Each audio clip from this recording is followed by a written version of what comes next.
بسم اللہ الرحمن الرحیم ناظرین، پروگرام دستک میں ہم آپ کو خوش آمدید کہتے ہیں۔ ناظرین، ہم اپنے پروگرام میں جہاں خارجہ امور، دفاع اور بین الاقوامی سیاست کی بات کرتے ہیں، آج ہم خاص طور پر بات کریں گے امریکہ میں مقیم مختلف جو پاکستانی جنہوں نے اپنا نام بنایا، ان میں طاہر جاوید بھی ایک بہت بڑا نام ہے، اور امریکی شہر ہیوسٹن میں یہ مقیم ہے، اور محض ایک پاکستانی امریکن نہیں بلکہ انہوں نے مختلف شعبوں میں اپنا وہاں پہ لوہا منوایا، اور کم و بیش 20 برس سے زائد عرصے سے امریکہ کی ڈیموکریٹک پارٹی کے ساتھ منسلک ہیں، اور رہتے ہیوسٹن میں لیکن واشنگٹن میں بھی ان کا خاصا اثر و رسوخ ہے، اور نئی امریکی قیادت کے ساتھ بھی ان کے بہت گہرے تعلقات ہیں۔ ہیوسٹن میں مختلف شعبوں میں ان کا وسیع بزنس ہے، اور پاکستان کے لیے بہت اچھے خیالات رکھتے ہیں، پاکستان کے لیے لابنگ کرتے ہیں۔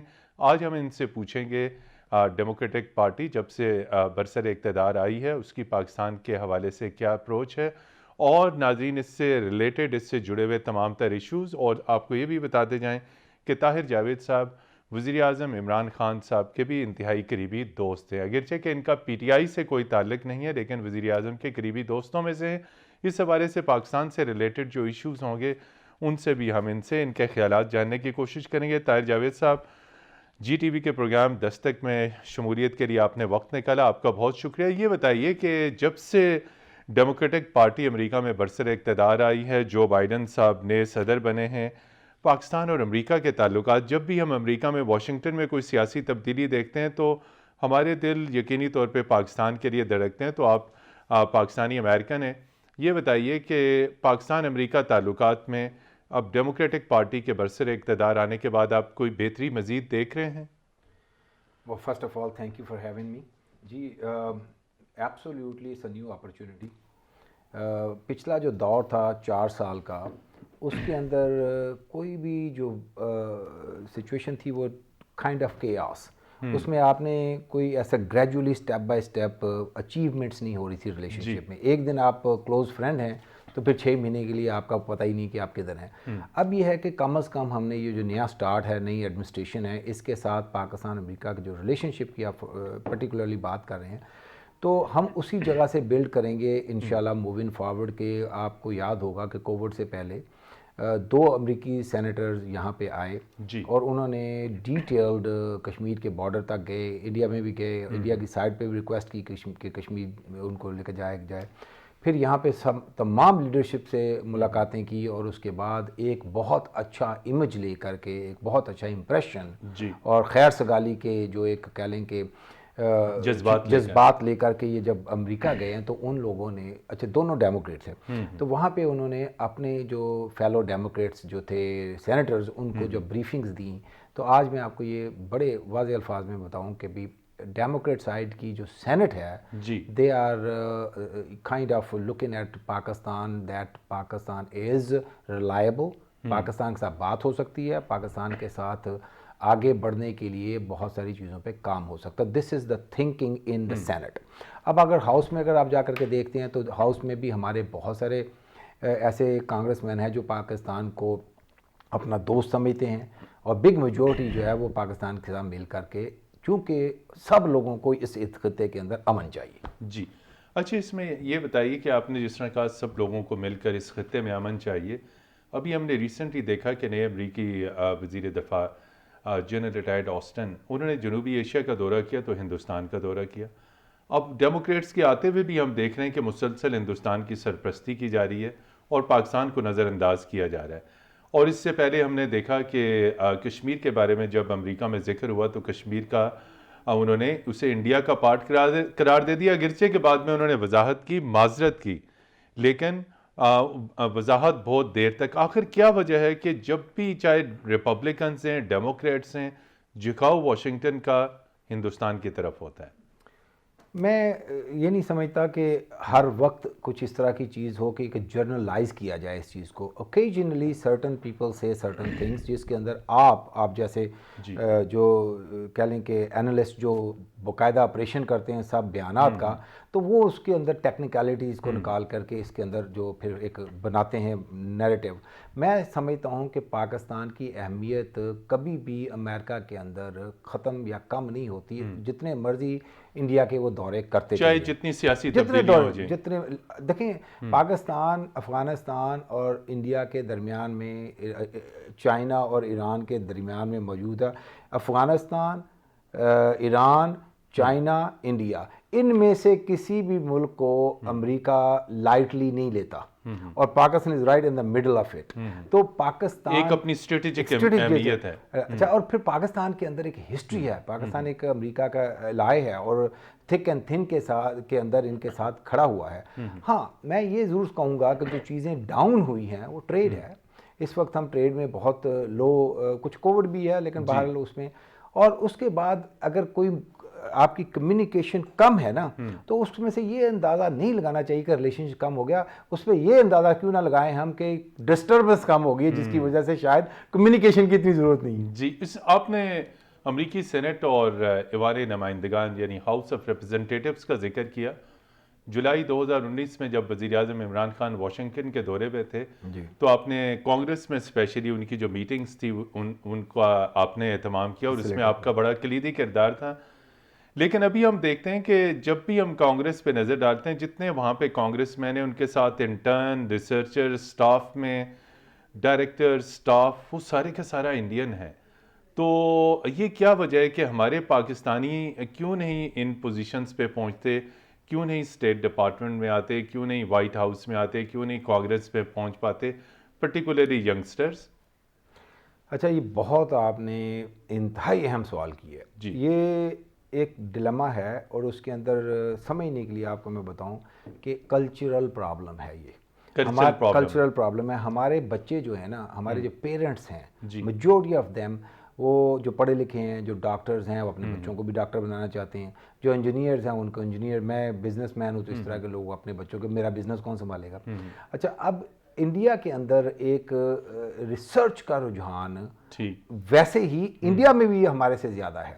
اچھا, اس سے پھر وہ جو انڈیا سے زیادہ تر لوگ وہ فردر ایجوکیشن کے لیے جب امریکہ گئے جاتے تو وہاں پہ بھی اسی کے ساتھ. اچھا, اب دوسری چیز ہے کہ ہمارے ہاں ہم یہ بڑا تلخ میں آپ کو ایک انالیسس دوں گا کہ ہمارے ہاں جو انتہائی پڑھا لکھا اور کمپیٹنٹ نوجوان ہے وہاں پہ, اس کی بگ میجورٹی جو ہے نا وہ ریٹرن آن منی دیکھتا ہے کہ جی میں اگر یہ جاب یہاں پرائیویٹ سیکٹر میں کرتا ہوں مجھے $4 لاکھ ملتا ہے, یہ گورنمنٹ کی جاب کرتا ہوں تو $1,20,000 ملتا ہے. ورسز میں دیکھتا ہوں بڑے شوق کے ساتھ بہت سارے انڈینز فیملیز کے بچے جو ہیں وہ لو پیڈ جابز کو محض اس لیے لے رہے ہیں کہ فیوچر میں بھی برائٹ. اب جیسے کاملا ہیرس آپ کے سامنے ایک ایگزامپل, ہمبل بیک گراؤنڈ سے وائس پریزیڈنٹ, اب اس فیلڈ کے اندر رہتے ہوئے وہ اس جگہ پہ پہنچی ہیں. تو آئی تھنک کہ ہمارے ہاں اس چیز کا جو گریڈ 1 سے لے کے رہنمائی کی کمی ہے. ہاں جی, پیرنٹس کو گائیڈنس, رہنمائی کرنے والے جیسے میرے جیسے بہت سارے لوگوں نے اس چیز کو اجاگر کرنے کی کوشش کی. لیکن میں یہ سمجھتا ہوں کہ پیرنٹس کو انوالو ہونا پڑے گا اور سیکریفائز کرنے پڑیں گی مانیٹری بینیفٹس, اور بچوں کو بھیجنا پڑے گا ایسی جگہ پہ جہاں وہ لیڈرشپ کے اندر رول ادا کریں. امریکہ میں جو اسلام کے خلاف نفرت بہت بڑھ رہی ہے, اور کچھ عرصے سے ہم نے دیکھا کہ اسلاموفوبیا بہت عروج پہ تھا. تو اس مسلم عیسائی ہم آہنگی کو فروغ دینے کے لیے اور اسلاموفوبیا کا مقابلہ کرنے کے لیے کیا ہو سکتا ہے؟ پہلی تو بات آپ سوچتا ہوں کہ پچھلے سال میں 4 سالوں میں انفارچونیٹلی اس چیز کو ہوا دی جا رہی تھی ڈائریکٹلی فرام وائٹ ہاؤس. ہر وہ شخص جو فنیٹک تھا یا جو سپرمیسی, وائٹ سپرمیسی کی بات کرتا تھا, ان لوگوں کو باقاعدہ پریزنگ کیا جاتا تھا. تو جب آپ کو انڈورس کیا جاتا ہے all the way from the powerful office, پھر اس کا بڑھاوا انکریج ہوتے ہیں. اب وہ ختم ہو گئی ہیں چیزیں. آپ یہ دیکھیں کہ جن لوگ, یہ وہی گروپ ہے نا, انہوں نے پھر وائٹ ہاؤس اس پہ کیپٹل بلڈنگ پہ بھی دعویٰ بولا. اب ان کو مل رہی ہیں سزائیں. اچھا, اب یہاں پہ آپ کو یہ تھوڑا آپ کو ایک چیز بتاؤں کہ یہ لوگوں جو گرفتار ہوئے نا, ان میں سے ان لوگوں کی بیل کے لیے ججوں کے سامنے لے جایا گیا. اچھا, اب ایک جو جج پاکستانی امریکن نوجوان جج ہے واشنگٹن میں, اس نے پہلی دفعہ اس بیل کو ڈینائی کیا. اس بیل کو ڈینائی کر دیا. یہ 2-3 ہفتے پرانی بات ہے. اور اس کی پوری بات جو ہے نا, one side of the country to the other side, یہ جو چیزیں ہیں نا, دس از دا میسج کہ جو لوگ اس طرح قانون کو ہاتھ لے کے یا ریلیجیس ڈفرینسز یا اس کی ہیٹ کی بنیاد کے اوپر کرائم کرتے ہیں, ان کو پروسیکیوٹ کیا جائے گا. آہستہ آہستہ یہ چیزیں ختم ہو جائیں گی. جس کی اسلاموفوبیا سے آپ سے اور بھی سوال کریں گے, لیکن یہاں پر ناظرین اب لیتے ہیں ایک بریک کے بعد آپ کی خدمت میں پھر حاضر ہوں گے. ہمارے ساتھ رہیے گا.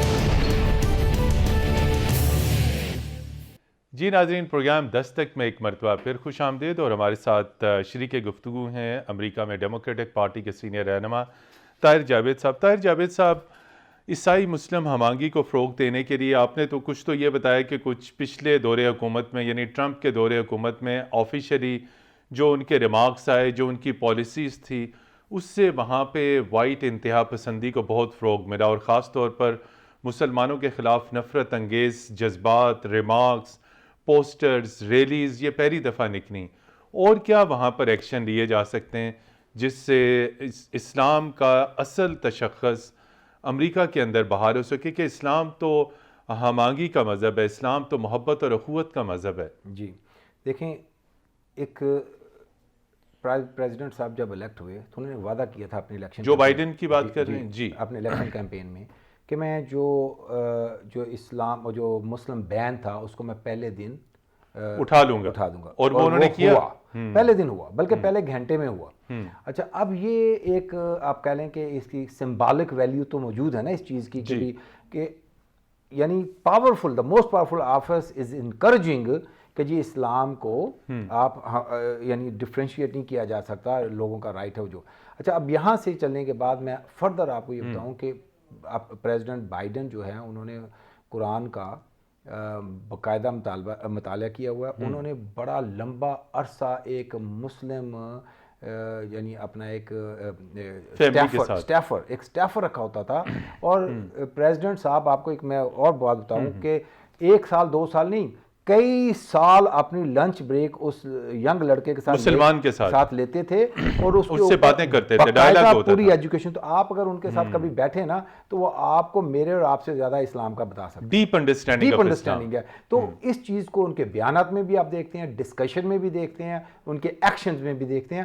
اب یہ چیز جو فرام دا ٹاپ نیچے آئے گی, آپ دیکھیں گے اگلے 2-1 سال کے اندر یہ اسلامک فوبی کو اتنی کمی ہو جائے گی کہ آپ یہ ڈسکشن کا حصہ نہیں ہوگا. پھر اس میں یہ فرمائیے کہ اگر ہم یورپ خاص طور پر برطانیہ میں دیکھتے ہیں تو وہاں پہ ایک بڑی تعداد مسلمان ارکان پارلیمنٹ کی ہے جو ہاؤس آف کامنز میں. امریکہ میں جو امریکی مسلمان ہیں ان کی سٹرگل بھی بہت ہے, بزنس میں بھی نام بنایا, سیاست میں بھی, لیکن امریکی پارلیمان میں اس تعداد میں نہیں پہنچ سکے جس تعداد میں پہنچنا چاہیے تھا. اس کی بنسبت دیگر نیشنلٹیز اور دیگر مذاہب کے لوگ زیادہ پہنچے ہیں. تو آخر امریکی سیاست میں مسلمان پیچھے کیوں رہ گئے؟ دیکھیں, ابھی میں یہ ضرور بولوں گا کہ اس وقت مسلمانوں کے پاس 3 ہاؤس کے اندر کانگریس مین ہیں. 4 تھے پہلے, اب 3 ہیں. سینٹ میں یا ہاؤس میں کانگریس میں. اچھا, پہلے 4 تھے ہمارے پاس. ایسا نہیں کہ چوتھے he is got a better position. وہ اٹارنی جنرل ہے. Attorney general is the second highest position in the state. اس وقت ہیں منیسوٹا کے اٹارنی جنرل. تو اچھا, اس کے بعد آپ نیچے آئیں گے تو ابھی وہاں پہ جو انوائرمنٹ کے اوپر جو بیسیکلی ان کے ایڈوائزر ہیں, ٹاپ پوزیشن جو ہے علی زیدی, وہاں ان کو اپوائنٹ کیا گیا. اسی طرح اور پالیسی کے اندر سلمان. تو یہ بہت سارے لوگوں کو آہستہ آہستہ آپ دیکھیں گے کہ بھی اب الیکٹڈ جو ہیں بہت ساری سٹی کے اندر میئرز اور جو سٹی کاؤنسل کے اندر مسلمان پہنچ چکے ہیں. یو ایس اٹرنیز جو ہے اس کے اوپر, تو یہ ابھی تھوڑا بیہائنڈ ہیں, میں اس کے اوپر اگری کرتا ہوں, لیکن کام شروع ہو گیا ہے پچھلے 3-4-5 سال کے اندر, 6 سال کے اندر, بلکہ 4 سال پہلے. کہ واشنگٹن کے پاورفل جو لابیز ہیں, جو ایوان اقتدار ہے, وہاں پہ مسلمانوں کی انٹری شروع ہو چکی ہے. ہم موجود ہیں جی اس وقت, ایسا نہیں ہے کہ نہیں ہے. اور اس وقت وائٹ ہاؤس کے اندر میرا خیال کوئی 4 بڑے اہم پرامننٹ پوزیشنز کے اوپر آلریڈی لیکن ابھی تو اپوائنٹمنٹس کی نہیں ہے. تو یہ آہستہ آہستہ آپ دیکھیں گے کہ بہت سارے اور لوگ لائن کے اندر ہیں جن کی اپوائنٹمنٹس ہوں گی. امریکہ کی اگر ہم بات کرتے ہیں تو دنیا میں اس وقت دنیا کی سیاست پہ, دفاع پہ اور اسپیشلی خاص طور پہ مالیات اور فائنانس پہ امریکہ کا ابھی بھی بہت اثر و رسوخ ہے, اگرچہ کہ چین اور روس بھی موجود ہیں. اس حوالے سے ہم یہ بات کریں گے کہ کیا وجہ ہے کہ امریکہ میں ہمارے مفادات کے تحفظ کے لیے لابنگ کمزور ہے. اکثر فیصلے جو ہوتے ہیں پاکستان مخالف ہو جاتے ہیں, تو لابنگ پاکستان کے مفادات کے تحفظ کے لیے لابنگ کو مضبوط کرنے کی کیا ضرورت ہے؟ وہاں پر دیکھتے ہیں ہم کہ پاکستانی سفارتکاری ہمیں کامیاب ہوتی ہوئی نظر نہیں آتی, چونکہ پاکستانی سفیر کی وہ ایکسیس نہیں ہے جو ایکسیس آپ کی ہے, جو رسائی کانگریس تک آپ کی ہے, لیکن اس کے باوجود پاکستانی انٹرسٹ پروٹیکٹ ہوتے ہوئے نظر نہیں آتے. اچھا, یہ میں آپ کو تھوڑا آئیڈیا ابھی بتاؤں گا کہ دو تین چیزیں ہوتی ہیں اس کے اندر. Lobbying is not the only deal. سب سے پہلی چیز تو ہوتی ہے جو آپ کے ڈپلومیٹس ادھر بیٹھے ہیں نا, جی, ان کے اندر کتنے لوگ ایسے ہیں جو اتنے انیشیٹو لیتے ہیں یا کمپیٹنٹ ہیں. میں سمجھتا ہوں کہ پچھلے کچھ عرصے کے اندر خاص طور پہ اس وقت تقریباً جتنے بھی لوگ وہاں پہ موجود ہیں پاکستانی سفارتکار انکلوڈنگ ایمبیسڈر اور کونسل جنرل صاحب, they are very competent, they are working very hard, اور ان کی نظر ہے اور بے شمار ایئرز وہاں پہ لگا چکے ہیں مختلف, تو ان کو سمجھ جاتے ہیں, وہ موو کو تھوڑی دیر پہلے ہی سمجھ جاتے ہیں. یہ بڑی ضروری چیز ہے کہ اگر آپ موو کو نہیں سمجھ سکتے تو آپ پھر آپ کو تب پتہ تب چلتا ہے جب مصیبت سر پہ آ جاتی ہے, اینٹیسپیٹ کر لیتے ہیں. اچھا, یہ اس وقت بڑی جو اس کا چل رہا ہے نا, بڑا زبردست کیمسٹری چل رہی ہے. دوسری چیز اس کے اندر لابنگ آپ کو اس وقت چاہیے جب آپ نے کوئی قانون بنوانا ہے یا ہٹانا ہے, یا کوئی آپ نے ڈیفنس ڈیل کرنی ہے یا کچھ لینا ہے, ہٹانا یا بنوانا, ٹھیک ہے. نہیں, درمیان میں آپ کو چاہیے ایڈوکیسی چاہیے, لابنگ نہیں چاہیے. اچھا, ایڈوکیسی کے اندر کچھ کام ہوا بھی ہے. شاہ محمود قریشی صاحب نے بڑا ایک اچھا انیشیٹو لے کے ایک کمپنی کو شاہ محمود قریشی نے انہوں نے ہائر کیا تھا.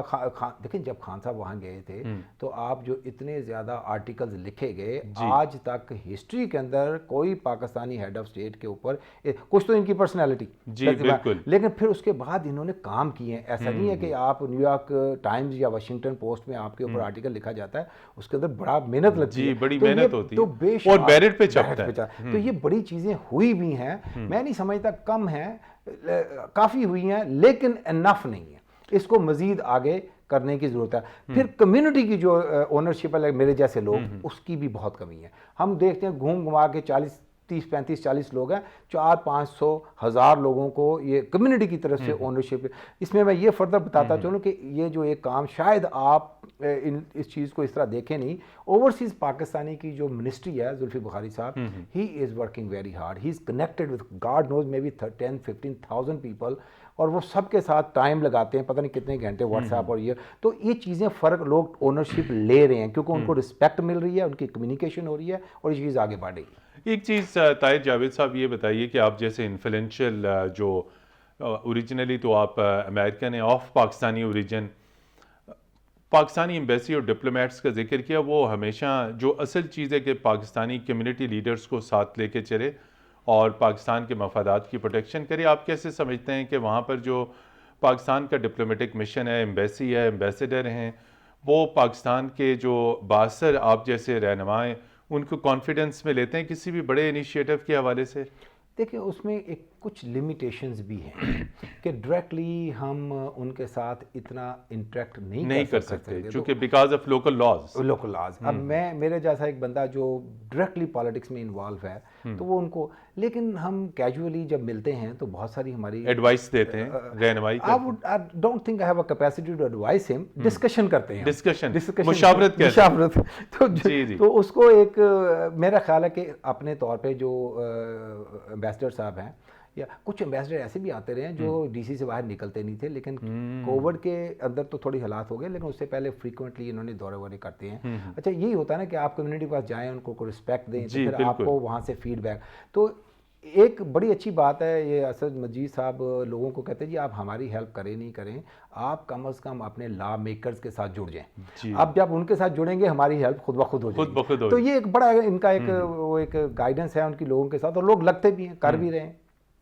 پاکستان نے ہمیشہ, طاہر جاوید صاحب, اگر آپ گزشتہ خاص طور پر 40 برس کے تعلقات دیکھیں, بلکہ رائٹ فرام 1947-70 ایئرس کی پاکستان یو ایس تعلقات کی ہسٹری دیکھیں تو پاکستان نے ہر موقع پر بڑھ کر امریکہ کا ساتھ دیا، اور خاص طور پر جب افغانستان کا معاملہ آیا، وار آن ٹیرر 9/11 کے بعد، تو پاکستان نے ایکسٹرا آرڈنری امریکہ کی ہیلپ کی، لیکن ہمیں ڈو مور کا کہا گیا اور پاکستان کو وہ رسپیکٹ نہیں دی گئی جس کا پاکستان مستحق تھا۔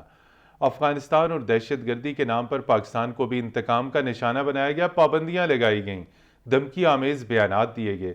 اب آپ کیا سمجھتے ہیں کہ پاکستان کے بارے میں لب و لہجہ اور انڈرسٹینڈنگ واشنگٹن کے طاقتور حلقوں میں، پینٹاگون میں، اسٹیٹ ڈپارٹمنٹ میں، کانگریس میں، وائٹ ہاؤس میں کتنی بدل چکی ہے؟ میں اس کو ادھر سے جانے کی بجائے میں ادھر کی کہانی بتاتا ہوں آپ کو، جی، کہ جب آپ جو دھمکیاں یا ڈو مور یہ ساری باتیں کرتے ہیں نا، اس وقت آپ اگر غور کریں تو پاکستان کے اندر لا اینڈ آرڈر کے جو حالات تھے وہ بہت انٹرنل سیکیورٹی بہت تھے، مخدوش تھے۔ آج آپ نے وار اور ٹیرر کے اندر اتنی بڑی بڑی پرائسز پے کر کے آپ نے ساری ٹیریٹریز ان سے واپس لے لی، امن موجود ہے۔ اب کہیں شاذ و نادر کہیں کوئی واقعہ ہو جائے تو ہو جائے، لیکن پوری کنٹری میں ٹورزم واپس آ گیا ہے، آپ کی گرپ ہے، آپ کے پاس جو سیکیورٹی سچویشن بہتر ہوئی ہے، یہ دنیا کو نظر آ رہا ہے۔ اچھا، اس کے بعد طالبان کو ٹیبل پہ یہی عمران خان جب بیک ڈیورنگ دوز ایراز بولتے تھے کہ آپ کو ان طالبان کے ساتھ کمیونیکیشن کرنی چاہیے تو ان کا مذاق اڑایا جاتا تھا۔ اچھا، آج وہی کام ہو رہے ہیں، تو یہ پاکستان کی گائیڈنس، پاکستان کو کہ جو ایڈوائسز کے اوپر ہی امریکہ یہاں تک پہنچا۔ میں یہ نہیں سمجھتا کہ یہ ان کے بغیر ہو بھی سکتی تھی یہ چیزیں، تو اس کو امریکن دیکھتے ہیں۔ تو آج اگر آپ غور سے دیکھیں تو ڈو مور کی باتیں نہیں ہو رہی۔ ابھی جو باتیں آپ سمجھیں کہ ہمیں جو کرنا جو چاہیے وہ ٹریڈ کی بات کرنی چاہیے۔ جی، پاکستان کی مصنوعات کی امریکی منڈیوں تک رسائی کی بات کرنی چاہیے، یہ ہمارا نیکسٹ سوال ہوگا۔ لیکن ناظرین، یہاں پر لیتے ہیں ایک بریک کے بعد آپ کی خدمت میں پھر حاضر ہوں گے، ہمارے ساتھ رہیے گا۔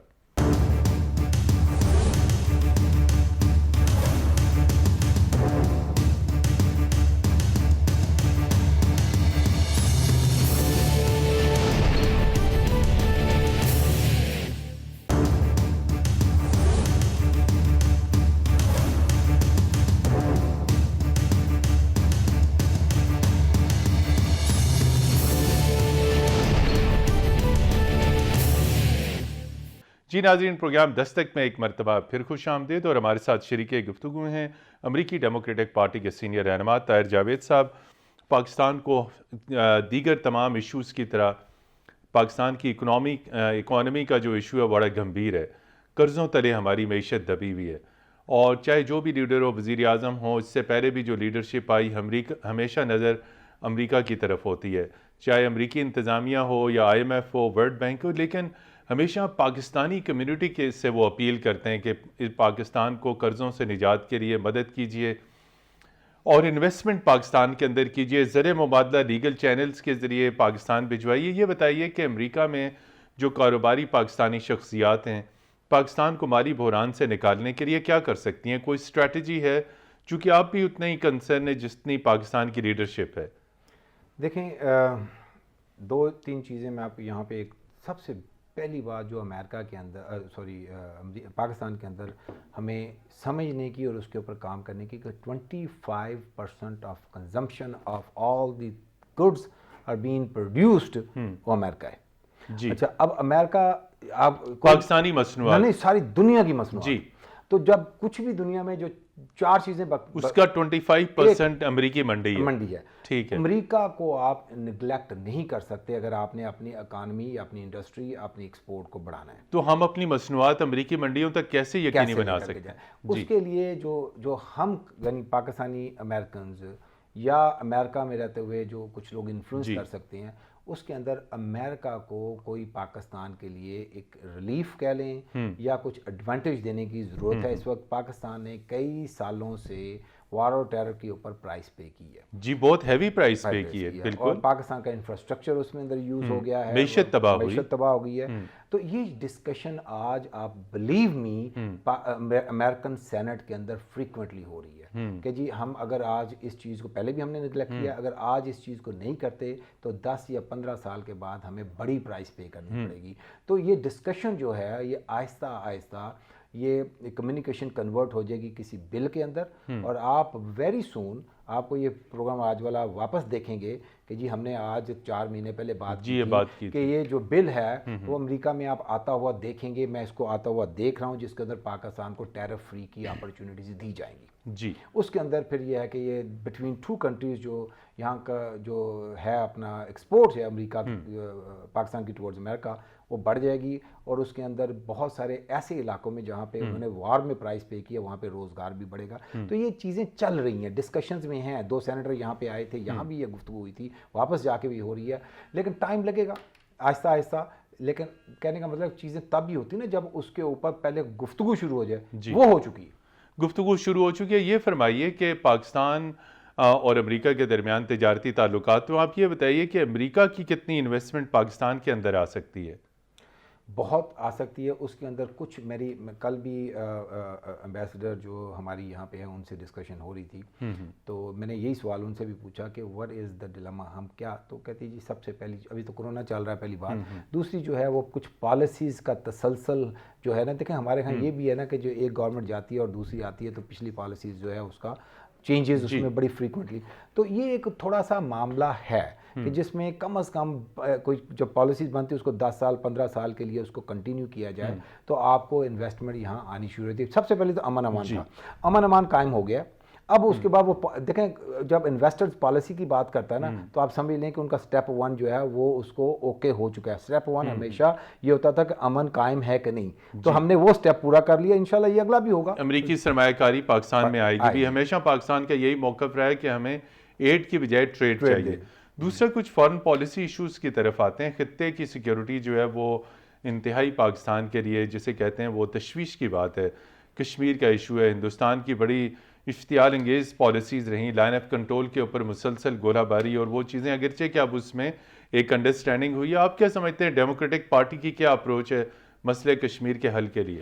کشمیر کے اوپر ڈیموکریٹ پارٹی کی، پریزیڈنٹ بائیڈن کی، آل دا سینیٹرز اور کانگریس مین ان کی واضح کہ یہ جو کشمیر کے اندر پچھلے کچھ سالوں سے جو ہیومن رائٹس کی دھجیاں اڑائی گئی ہیں، لوگوں کو قید کر دیا گیا، انٹرنیٹ بند کر دیا گیا، پانی روٹی ان کے لیے جو ایک محال ہو گئی چیزیں، اس کے اوپر بہت آوازیں بلند ہوئی ہیں۔ سینکڑوں کے حساب سے کانگریس مین سینیٹرز نے ریزولوشنز پاس کی ہیں اس کے اوپر، جس میں سب سے میں نمایاں چیز جو اس وقت ہماری وائس پریزیڈنٹ ہے کاملا ہیرس، انہوں نے بھی اس کے اوپر پاملا جے پال کی ایک ریزولوشن تھی اس کو سپورٹ کیا تھا جب پاملا جے پال کے اوپر انڈیا سے بہت زیادہ بیشنگ ہوئی تھی۔ She stood with Pamela J Paul and said کہ کشمیر کے اندر ہیومن رائٹس کی جو وائلیشنز ہوتی ہیں اس کو ختم ہونا چاہیے۔ تو میں سمجھتا ہوں کہ یہ چیز پچھلے 2-2.5 سال کے اندر خان صاحب کا جو UN کی اسپیچ ہے، جو ان کا ملنا تھا، یہ ساری چیزوں نے مل کے یہ نیریٹو بن چکا ہے امریکہ کے اندر کہ انڈیا جو کشمیر میں کر رہا ہے وہ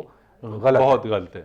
دوسرا یہ بتائیے کہ واشنگٹن سمیت امریکہ میں، نیو یارک میں، واشنگٹن میں، دیگر بااثر شہروں میں جو بااثر پاکستانی ہیں انہیں جتنا کام پاکستان کے لیے کرنا چاہیے تھا اتنا نہیں کیا۔ اگر ہم انڈینز کو دیکھیں، دیگر نیشنلٹیز کو دیکھیں تو they are always active to promote, اگرچہ کہ اول شہریت اور انٹرسٹ امریکہ کے ہیں لیکن اپنا بائی اوریجن جو کنٹری ہے اس کے مفادات بھی ہمیشہ وہاں پر لوگوں کو عزیز ہوتے ہیں۔ تو ہم ایکسپیکٹ کرتے تھے ان پاکستانیوں سے، بااثر پاکستانیوں سے، کہ وہ اتنا بڑھ چڑھ کے کردار ادا کریں گے، اتنا کردار ہمیں نظر نہیں آتا۔ کیا کوئی خوف ہے، لمیٹیشنز ہیں، ریسٹرکشنز ہیں یا کوئی قانونی رکاوٹ ہے؟ دیکھیں اس میں خوف پہلے تھا، جی پہلے خوف تھا، ابھی جو میرا نہیں خیال کہ یہ جو دیکھیں نا، اب ہم 10-15 سال ایک ایسی وار کے اندر سے امریکہ پاکستان نکل کے آیا ہے، تو پہلے تو وہ معاملہ تھا۔ اس کے بعد جب یہ حکومت آئی خان صاحب کی تو اس میں ایک بڑی ہوپ بنی، اس کے اندر یہ جو میں نے آپ کو بولا کہ فارن منسٹری نے اور جو اوورسیز پاکستانی انہوں نے بڑی محنت کی۔ اچھا اب اس کے بعد کچھ لوگ آئے، فریکوینٹ وزٹس ہوئے، اچھا اب وہ وزٹس ہوئے، ایک میٹنگ ہو گئی، دوسری ہو گئی، اس کے بعد یہ پچھلے ہم 1.5 سال سے کرونا کو بھگت رہے ہیں۔ اب کرونا کے اندر جو بڑا انویسٹر ہے وہ وہاں پہ اپنے گھر پہ بیٹھ کے اس کا بزنس چل رہا ہے، وہ پاکستان میں آ کے اپنے آپ کو کسی چیز میں تو مشکل میں نہیں ڈالے. میں سمجھتا ہوں کہ یہ کرونا سے جیسی جان چھوٹتی ہے تو اس کے بعد میرا خیال ہے کہ جہاں سے یہ چیزیں رکی تھی خان صاحب کے جو پہلے سال کے اندر لوگ فریکوینٹلی یہاں پہ آئے تھے اور وہ سیریسلی یہاں پہ انویسٹمنٹ کچھ لوگ آئے بھی اور کر بھی رہے ہیں اس وقت, لیکن میں سمجھتا ہوں کہ وہ بہت کم ہے. میں اس کو کرونا کے بعد ہوتا ہوا دیکھتا ہوں.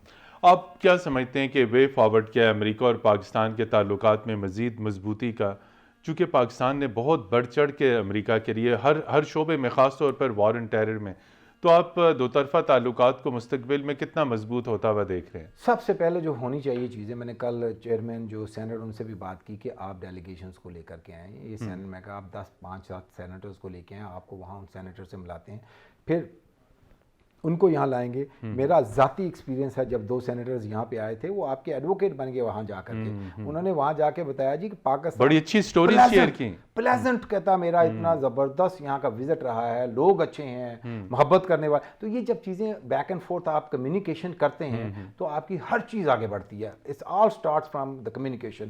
تو یہ جو ہم ڈیلیگیشنز آنا ایکسچینج جانا آف ڈیلیگیشن بالکل ہونا چاہیے, ایکسچینج آف اسٹوڈنٹس ہونا چاہیے, ایکسچینج آف بزنس پیپل ہونا چاہیے, سیمینارز ہونے چاہیے. چیزیں اب بہت رکی نہیں, پچھلے 1-1.5 سال سے تو ہر چیز رکی ہوئی ہے.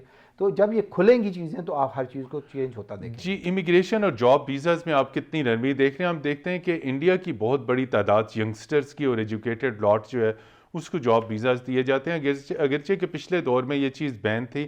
اب آپ کیا سمجھتے ہیں کہ امیگریشن اور ورک ویزے میں کوئی نرمی ہوگی؟ اگر نرمی ہوگی تو پاکستان اس کا کتنا فائدہ اٹھا سکتا ہے, کیونکہ امریکہ خود ایک بہت بڑی جاب مارکیٹ ہے. ہاں, کافی نرمی ہوگی اور اس کے اندر جابز کھلیں گی اور امیگریشن ویزاز بھی کھلیں گے. اس کے ساتھ یہ جو آپ نے بات کی نا انڈیا کی سچویشن پاکستان سے بہت بری ہے ویزاز کے اندر. پاکستان کے اندر بھی کرونا کی وجہ سے سٹاف اتنا کم ہے ایمبیسی کے اندر کہ بہت پیچھے بیہائنڈ کی ہوئی چیزیں. اب یہ ساری کی ساری پینڈنگ کام بہت ہے ویزے کا, پینڈیمک نے بہت پیچھے کر دیا, بلکہ بہت سارے لوگ مجھے خود آ کر کے بتا رہے کہ 2-2.5 سال سے. پھر وزٹ ویزے بھی, کل میں نے اس ایشو کو تھوڑا سا اٹھایا بھی تھا, تو جو ایمبیسڈر ہے وہ یہ کہہ رہی ہیں کہ یہاں تو بندے ہی نہیں ہے ہمارے پاس, تو ہم اس کو ابھی ان کو ویکسین لگ جائے گی, ان کے پاس یہ 2-3 دن پہلے ویکسین آئی ہے. اب ان سب کو جب 2 کورس ویکسین کے ہو جائیں گے تو پھر ان کی ویزا کی انٹرویو کرنے کی جو ہے فریکوینسی بھی بڑھ جائے گی, اور وہ جو ایک بیک لاگ ہے وہ ٹھیک ہو جائے گا. جی, بہت شکریہ طاہر جاوید صاحب, امریکی ڈیموکریٹک پارٹی کے سینئر رہنما, پاک امریکہ تعلقات, پاکستان کے واشنگٹن میں مفادات سمیت انتہائی اہم ایشوز پر انہوں نے اپنے خیالات کا اظہار کیا. اور ان کا اختتامیہ یہی تھا کہ ڈیموکریٹک پارٹی کے دور میں پاکستان اور امریکہ کے تعلقات میں بہتری کے وسیع تر امکانات موجود ہیں اور تعلقات مضبوط ہوں گے, انڈرسٹینڈنگ مزید بڑھے گی. ایک مرتبہ پھر طاہر جاوید صاحب آپ کا بہت شکریہ. ناظرین, پروگرام دستک کی ٹیم کو کل تک کے لیے اجازت دیجیے. خدا حافظ.